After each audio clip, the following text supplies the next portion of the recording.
नमस्कार. Next point is Maxima and minima. आता हा पॉइंट आधी आपण डायग्रामने एक्सप्लेन करणार आहोत, म्हणजे तुम्हाला ती डेफिनेशन अगदी लगेचच लक्षात येईल.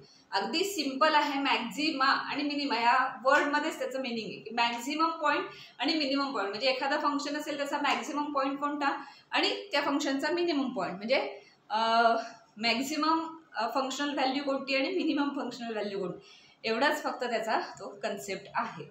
पण आधी डायग्राम मध्ये बघून समजून घेऊया. समजा एखादा आपण कर्व काढलेला आहे.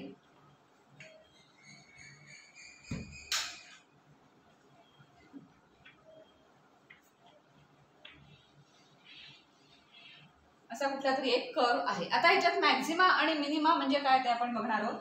याच्या आधी आपण इन्क्रीजिंग आणि डिक्रीजिंग फंक्शन्स म्हणजे काय ते बघितली होती. त्याच्यात F dash C less than 0 greater than 0 याच्यावर ते डिसाईड होतं. F dash C is equal to 0 ला बरोबर तो स्टेशनरी पॉईंट येतो. Here function is neither increasing nor decreasing. आता इथे आपण काय होतंय ते बघूया ग्राफमध्ये. आता हा जर पॉईंट आपण घेतला, सपोज ह्या इंटरव्हल, फक्त एवढाच इंटरव्हल घेऊ आपण, ह्या पॉईंट पासून ह्या पॉईंट पर्यंत हा जर एवढाच इंटरव्हल घेतला आणि हा जर पॉईंट आपण घेतला, तर हा नीट ऑब्झर्व केला पॉईंट काय लक्षात येईल की ज्या फंक्शनल व्हॅल्यू आहेत त्या फंक्शनल व्हॅल्यू ह्या पॉईंट पासून इन्क्रीज होत जात आहेत आणि इथे इथपर्यंत इन्क्रीजिंग होतोय फंक्शन. इथे ह्या पॉईंटला ते स्टेडी होते किंवा स्टेशनरी होते आणि ह्या पॉईंट पासून ह्या पॉईंट पर्यंत परत ह्या पॉईंट पर्यंत डिक्रीज होत जात आहेत व्हॅल्यूज. म्हणजेच काय, ह्या पीक पॉईंटला, पीक पॉईंट म्हणतो ना आपण, ह्या पीक पॉईंटला maximum functional value, maximum functional value कशात, तर ह्या इंटरव्हल मध्ये. हा पॉईंट जर सी म्हटलं तर ह्या सी ह्या पॉईंटचा एक डेल्टा असं एक नेबरहुड म्हणतो ना आपण, डेल्टा नेबरहुड जर आपण कन्सिडर केलं, delta neighbourhood means C minus delta and C plus delta. अशा पद्धतीने जर आपण इंटरव्हल घेतला, म्हणजे हा सी मायनस डेल्टा आणि दिस इज सी प्लस डेल्टा, तर हे डेल्टा नेबरहुड झालं सीचं, कुठल्या ह्या सी या पॉईंटचं. तर ह्या डेल्टा नेबरहुड मध्ये या पॉईंट पासून ह्या पॉईंट पर्यंत बघितलं तर ही मॅक्झिमम फंक्शनल व्हॅल्यू आहे आणि उरलेल्या सगळ्या functional value less than that F of C. ही जी सी एफ ऑफ सी आहे ही काय असणार आहे, मॅक्झिमम असणार आहे. So for all X belongs to this delta neighbourhood of C, म्हणजे C minus delta C plus delta, we can observe that this F C is greater than F X. This fc is greater than fx for all x belongs to this delta neighborhood. हीच त्याची definition आहे की for all x belongs to this c delta neighborhood if fc is greater than, म्हणजे सगळ्यात maximum value fc is greater than fx for all x. for all x म्हणजे सगळ्या real नंबरसाठी नाही, तर त्या पर्टिक्युलर इंटरव्हलसाठी. then this fc किंवा this point is called c point is called Maxima of that function. तर सी पॉईंटला काय म्हणायचं, मॅक्झिमा ऑफ दॅट फंक्शन, म्हणजे थोडक्यात हायेस्ट पॉईंट त्या फंक्शन मधला. इतका सिंपल कन्सेप्ट आहे तो. जसं मॅक्झिमाचं आपण बघितला तसंच सेम मिनिमाचं पण असणार आहे. सो मिनिमा एखाद्या सी या नेबरहुड मध्ये, आता आपण डी हा पॉईंट दुसरा घेऊया. सपोज डी हा पॉईंट इथे घेतला तर त्याची एफ डी ही व्हॅल्यू येईल आणि समजा आपण असा इंटरव्हल घेतला या पॉईंट पासून ह्या पॉईंट पर्यंत, म्हणजेच हे होणार C minus delta, sorry D minus delta, कारण आपण डी पॉईंट घेतला.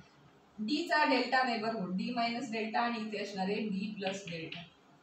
सो या डी चा हा पॉईंट जो डी आहे इथे, या डी चा डेल्टा नेबरहुड आपण घेतला डी मायनस डेल्टा आणि डी प्लस डेल्टा. तर त्या तेवढ्याशा नेबरहुड मध्ये, तेवढ्याशा इंटरव्हल मध्ये आपण ऑब्झर्व केलं तर असं लक्षात येतं ह्या पॉईंट पासून सगळ्या व्हॅल्यू इथे कमी कमी डिक्रीज होत येतात. या पॉईंटला व्हॅल्यू काय होतात, सगळ्यात मिनिमम होते व्हॅल्यू आणि पुन्हा इन्क्रीज व्हायला लागतात त्या नेबरहुड. म्हणून छोटा नेबरहुड किंवा स्मॉल इंटरव्हल मध्ये आपण सगळं हे चेक करतो. पूर्ण कर्व बघितलं तर बरेच वेळा मॅक्झिमा आणि मिनिमा तुम्हाला मिळत राहणार आहेत. एका मॅक्झिमा आणि मिनिमाची डेफिनेशन बघायची झाली तर ही अशी येणार आहे, म्हणजेच for that means for all x belongs to that delta neighborhood of d minus delta d plus delta, आपल्याला काय मिळणार, f of d is less than fx for all x. त्या सगळ्या x साठी, सगळ्या x कुठल्या, ह्या सगळ्या x साठी काय असणार आहे, fd is less than fx, then that d is called minima for that delta neighborhood. म्हणजे ह्या neighborhood साठी, ह्या interval साठी this is minimum point and it is called as minima. So this is minima for this interval and this is maxima for this interval. आता जर complete interval घ्यायचा आला, ह्या interval पासून या पॉइंट पर्यंत, म्हणजे हा बी आहे सपोज आणि हा ए आहे, तर ए टू बी हा इंटरवल घ्यायचा आला तर आपल्याला कितीतरी मिनिमा अँड मॅक्सिमा मिळत होतील, because this is maxima, this is minima, maxima असं ते असतं. सो मिनिमा अँड मॅक्सिमा हा कन्सेप्ट लक्षात आला आहे. त्या पर्टिक्युलर इंटरवलसाठी मिनिमम व्हॅल्यू देणाऱ्याला मिनिमा म्हणतात, मॅक्झिमम सिम्पल आहे, मॅक्झिमम व्हॅल्यू देणाऱ्याला मॅक्झिमम म्हणतात आणि हीच ती डेफिनेशन आहे दोन्ही यांची. आता F dash C is equal to 0 जेव्हा होतं तेव्हा काय होणार आहे, या सगळ्या मिनिमा किंवा मॅक्झिमाच्या इथे आता हा एफ सी जिथे आहे याचा एफ डॅश सी म्हणजेच त्याला जर टँजंट काढला इथे, एफ डॅश सी म्हणजे टँजंट, तर हा टँजंट काय होणार आहे पॅरलल टू एक्स ॲक्सिस, म्हणजे काय होणार F dash C is equal to 0. किंवा इथे एफ डॅश डी काढला इथे आणि म्हणजेच काय की टँजंट काढला असा F dash D, then this F dash D पण काय होणार आहे पॅरलल टू एक्स ॲक्सिस. मग पॅरलल टू एक्स ॲक्सिस म्हणजे F dash D is equal to 0. So जेव्हा जेव्हा असं होतं की F dash of X is equal to 0, wherever we get f dash of x is equal to 0 for some x belongs to that interval, त्या पॉइंटला काय असणार आहे, आयदर मॅक्सिमा होणार आहे किंवा त्या पॉइंटला त्या कर्वचा मिनिमा असणार आहे. हे त्याचं बेसिक कन्सेप्ट आहे की F dash X is equal to 0 हे सगळे काय असतात, स्टेशनरी पॉईंट असतात, स्टेडी पॉईंट असतात. त्या पॉईंटला फंक्शन फ्रीज झाल्यासारखं, तिथे इन्क्रीजिंग पण नसतं आणि ते डिक्रीजिंग पण नसतं त्या पॉईंटला. देअरफॉर त्या पॉईंटला स्टेशनरी पॉईंट म्हणतात, वेअर एफ डॅश सी म्हणा, F dash D is equal to 0 ह्या सगळ्या पॉईंट्सना स्टेशनरी पॉईंट म्हणतात. आणि तिथे काय असतं F dash X is equal to 0 असल्यामुळे तिथे मॅक्झिमा किंवा मिनिमा तिथे ऑकर होणार आहे. मॅक्झिमा आहे का मिनिमा आहे हे नंतर आपल्याला चेक करता येईल, पण फर्स्ट कंडिशन अशी लागते की एफ डॅश एक्स 0 असेल तर तिथे मॅक्झिमा ऑर मिनिमा असेल. फक्त आता तो काय आहे हे आपल्याला काही कंडिशन्सने तिथे बघावं लागेल. पुन्हा आपण या ग्राफच्या यानेच आपण चेक करूया की मॅक्झिमा कधी असेल आणि मिनिमा कधी असेल. आता ह्या इंटरवलसाठी बघूया C minus delta and C plus delta. जर आपण ऑब्झर्व केलं तर हा इथे सी आहे, मध्ये सी आहे आणि त्याचा हा एफ सी आपण इथे काढलाय. तर त्या C minus delta to C हे जर बघायला गेलं तर ह्या एवढ्या इंटरवलसाठी किंवा ह्या पॉईंट टू ह्या पॉईंटपर्यंत एफ सी म्हणजे फंक्शनल व्हॅल्यू कशा होत चालल्या आहेत, इन्क्रीज होत चालल्या आहेत ह्या पॉईंटपर्यंत आणि मग स्टॉप होतं तिथे. म्हणजेच C minus delta to C या काय झालेत, इन्क्रीज झाले. आणि पुढे गेलात तर लक्षात येईल की सी पासून सी प्लस डेल्टा म्हणजे ह्यापासून इथपर्यंत काय झालंय त्या डिक्रीज झाले. असं जेव्हा कुठे ऑब्झर्व होतं तेव्हा नक्की एफ ऑफ सी म्हणजे सी ह्या पॉइंटला काय असणार आहे, मॅक्झिमा असणार आहे. म्हणजेच त्या डेल्टा नेबरहुडमध्ये पहिला half increasing and second half हा डिक्रीजिंग असं जर ऑब्झर्व झालं then there must be a maximum point इथे असणार आहे. आणि तसंच अपोजिट असणार आहे. आता ह्या डी ह्या पॉईंटला मिनिमा आहे असं आपण म्हटलंय. आता ह्या पर्टिक्युलर इंटरवलसाठी आपण ऑब्झर्व केलं तर D minus delta to D minus delta to D ह्या व्हॅल्यूज आहेत. आता ह्या पॉईंट पासून सुरू झाल्या बघितलं तर डिक्रीज वाय ॲक्सिसवरचे ना F C F D decrease होत ह्या पॉईंटला सगळ्यात स्मॉल व्हॅल्यू आली अँड डीच्या पुढे जाताना पुन्हा ह्या व्हॅल्यू इन्क्रीज होत गेली. सो त्या पॉईंटला मिनिमा आहे असं कधी म्हणणार आपण, where D minus delta to D ह्या सगळ्या डिक्रीजिंग व्हॅल्यूज असतील आणि डीच्या पुढे सगळ्या त्या इंटरवलमधल्या इन्क्रीजिंग व्हॅल्यूज असतील. म्हणजेच वर्किंग रूल आपण म्हटलं तसं की F dash C is equal to 0 हा पॉईंट जिथे जिथे कर्ववर त्या फंक्शनवर येईल त्या ठिकाणी मॅक्झिमा ऑर मिनिमा नक्की असणार आहे. पण कधी मॅक्झिमा असेल आणि कधी मिनिमा असेल अगेन आपण काही प्रत्येक वेळेला ग्राफ काढून बघत नाही, आपल्याकडे सगळ्यासाठी वर्किंग रूल असतात. त्यामुळे आपण त्या रूलप्रमाणे चेक करणार की मॅक्झिमा कधी असेल फंक्शनला आणि मिनिमा कधी असेल. तर आता आपण वर्किंग रूल बघूया की फंक्शन दिलं असेल तर ते चेक कसं करायचं की ते त्या पॉईंटला मॅक्झिमा मिळतोय का मिनिमा मिळतोय. त्यासाठी पहिल्यांदा आपण मॅक्झिमासाठी बघूया. तर मॅक्झिमा आणि मिनिमा या दोघांसाठी एक कॉमन आहे की फॉर स्मॉल निग्लिजिबल नंबर आहे, small as positive number, small as greater than 0. आता फंक्शन मॅक्झिमा कधी देणार आणि मिनिमा कधी देणार. fx is maxima, fx has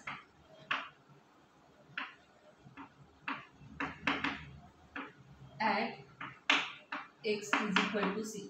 म्हणजे ह्या fx ला मॅक्सिमा कधी असणार आहे at x is equal to c. त्याच्या कंडिशन्स लिहूया आता आपण. fx has maxima at x is equal to c if first असणार आहे f dash at point at c, म्हणजे ते काही डेरिव्हेटिव्ह असणार आहे त्या पॉइंट c चे, ते काय असलं पाहिजे 0, म्हणजे तो स्टेशनरी पॉइंट असला पाहिजे, टर्निंग पॉइंट स्टेशनरी पॉइंट असला पाहिजे. f dash c must be 0. Then त्याचा जो नेबरहुड हा जो h हा पॉइंट आहे त्यातल्या f ऑफ हा जो c हा पॉइंट आहे त्याच्या आधीच्या व्हॅल्यूज आणि नंतरच्या व्हॅल्यू आपण डायग्राम मध्ये बघताना बघितलं होतं बघा. हा मॅक्झिमम पॉइंट ह्याला म्हणायचं असेल या तर f dash c ह्या पॉइंटला 0 असलं पाहिजे आणि लेफ्ट साईडकडचं म्हणजे आधीचं इन्क्रीजिंग असतं फंक्शन आणि नंतर त्या पॉइंटच्या पुढे लगेच डिक्रीजिंग फंक्शन सुरू होतं. सो त्याच्या आधीच्या नेबरहुडमध्ये इन्क्रीजिंग आणि नंतरच्या नेबरहुडमध्ये decreasing. Therefore f dash of c minus h, c minus h means या सगळ्या व्हॅल्यूसाठी f dash काय असलं पाहिजे इन्क्रीजिंग फंक्शन म्हणजेच ग्रेटर दॅन 0 असलं पाहिजे. And f dash of c plus h त्यासाठी डिक्रीजिंग फंक्शन असलं पाहिजे कारण c plus h झाल्यानंतर सगळ्या डिक्रीज होत जातात. So decreasing function. So f dash c minus h व्हॅल्यूसाठी फंक्शन इन्क्रीजिंग पाहिजे, c plus h साठी डिक्रीजिंग पाहिजे. ह्या सगळ्या चेक केल्या तिन्ही कंडिशन्स आणि त्या फॉलो झाल्या तर आपण सांगू शकतो की fx has maxima at x is equal to c. तशाच सेम कंडिशन्स मिनिमासाठी पण आहे. So fx has minima at x is equal to c if minima आहे ना, त्यामुळे असं फंक्शन असेल त्यामुळे हा पॉइंट सी असेल तर आधीच्या सगळ्या डिक्रीज होत येणार आणि नंतरच्या इन्क्रीज होत जाणार, म्हणजे आधी डिक्रीजिंग आणि नंतर इन्क्रीज. पण हा पॉइंट काय असणार आहे stationary point. So f dash c that पॉइंटला 0 असलं पाहिजे. सेम तशाच कंडिशन आहे f dash c must be 0. Second is f dash of c minus h. आता तिथे c minus h ला काय डिक्रीजिंग आहे आधी function, so decreasing function. And f dash of c plus h हे काय असलं पाहिजे इन्क्रीजिंग फंक्शन असलं पाहिजे, इन्क्रीजिंग फंक्शन असलं पाहिजे. सो ह्या तीन कंडिशन असल्या तर ह्या सी पॉइंटला मॅक्सिमम मिळतो, ह्या तीन कंडिशन्स असल्या तर ह्या सी पॉइंटला मिनिमम मिळतो. सो एखादं एक्झाम्पल fx आलं तर आपण चेक करू शकतो पर्टिक्युलर सी या पॉईंटसाठी मॅक्सिमा आहे मिनिमा आहे का नाही, ते मधलाच पॉईंट आहे हे सगळं आपण चेक करू शकतो.